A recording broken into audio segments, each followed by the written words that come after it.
ظهور مفاجئ وغير مبرر نهائيا لخالد الجوادي. فجأة طلع في لقاء ورغي رغي رغي على اوضه اللبس. المفروض انت شخص كنت في منظومه في النادي الاهلي او غير النادي الاهلي، المفروض تحافظ على اسرار هذه المنظومه. لما تسيبها ما تطلعش الاسرار دي بره، دي حاجات زي الاسرار الحربيه كده. ما ينفعش تطلع تقول احنا كانت خطتنا وهنعمل وهنسوي وكان السلاح كذا والاستعدادات كذا. ما ينفعش. انا مش فاهمه اصلا ايه لازمه انك تيجي وايه لازمه اللقاء ده. غسيل وش كولر ولا غسيل وش الجوادي؟ الاثنين ما يفرقش معانا النهارده الحقيقه، ولا يفرق مع جمهور النادي الاهلي غسيل وشهم. والنهارده انت بتعمل حاله من التعاطف غريبه جدا مع كولر بكلمه اصل هو كان بيحب الجمهور قوي بيشتغل للجمهور. لما هو كان بيحب الجمهور قوي كان بيعاند ليه؟ اخر سنه لكولر بوظ النادي الاهلي حرفيا حرفيا. الراجل ضيع هيبه النادي الاهلي تماما، خلى الاهلي بينزل قدام اي فريق عايز الاهلي عايز يتعادل. تخيل حضرتك بقى بيخلي الكل يتجرأ على النادي الاهلي.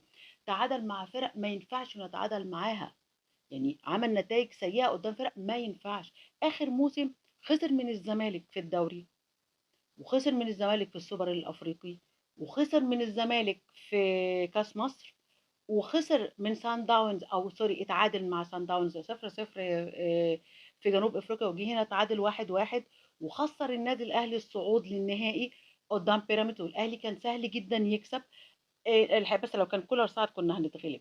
وخسر النادي الاهلي انه يشارك في الانتركونتيننتال وفي السوبر الافريقي، يعني مش بطوله واحده 3 بطولات. لولا ان جه عماد النحاس هو اللي انقذ الموسم بتاع الاهلي من الانهيار، كان موسم صفري انقذه عماد النحاس. فانتوا طالعين تغسلوا وشه بناء عن ايه حضرتك يعني؟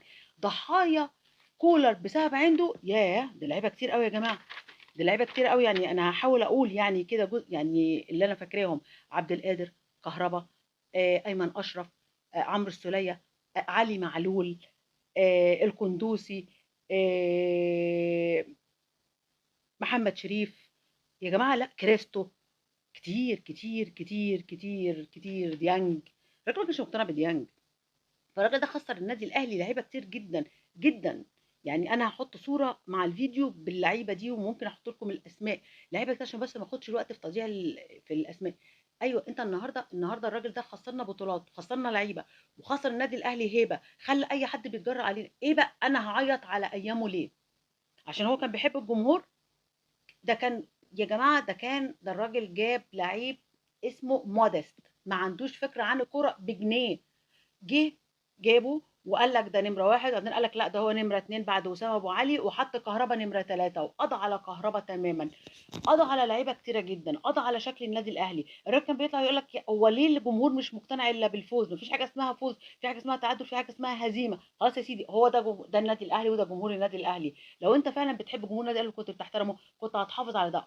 عمرك ما هتزعل جمهور النادي الاهلي وتوصل انك انت تضيع لنا كل البطولات دي، تطلعنا بموسم صفري لولا عماد النحاس اللي انقذنا بالدوري. فالنهارده انتوا جايين تغسلوا وشه بناء عن ايه؟ لا لا لا، هو ظالم مش مظلوم.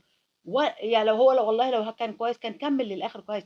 هو الراجل ده كان يعني الخطيب بيجتمع معاه ولجنه الكره تجتمع معاه وتقول له نعمل كذا ونعمل كذا، وبيعمل اللي في دماغه برضه، بيمشي اللي في دماغه برضه. كان وصل للعيبه خلاص احنا وصلنا لكل حاجه عادي جدا، ما كانش كان وصل لهم ان عادي ان احنا نتعادل، ما كانش بيخلق دوافع عند اللعيبه. يبقى ظالم مش مظلوم، مش مظلوم خالص. فانا مش فاهمه الحقيقه الحلقه دي ايه لازمتها. يعني مع احترامي لكل الاهلاويه ومع احترامي لشادي والغير وكل اهلاوي بيفكر انه يعمل، يعني اشمعنى يعني بتعمل ده؟ ليه الحلقه دي يا شادي ليه؟ يعني ايه لازمه ان احنا نعمل حلقه تثير الجدل واحنا لا كولر معروض انه يرجع تاني، ولا ولا عايزين نطلع كولر مثلا عظيم ولا الجوادي عظيم ولا الاداره عظيمه؟ لا. انا مش فاهمه اساسا الحلقه معموله ليه، ومش فاهمه هو الجوادي ليه مصر يطلع اسرار النادي الاهلي بره.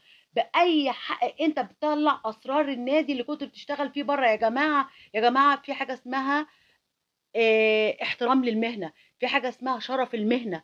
انت لما تخرج بره مكان من منظومه ما ينفعش تطلع تتكلم في الاعلام على المنظومه دي. حلقه غير موفقه تماما تماما. وانا بقولها تاني: كولر ظالم مش مظلوم.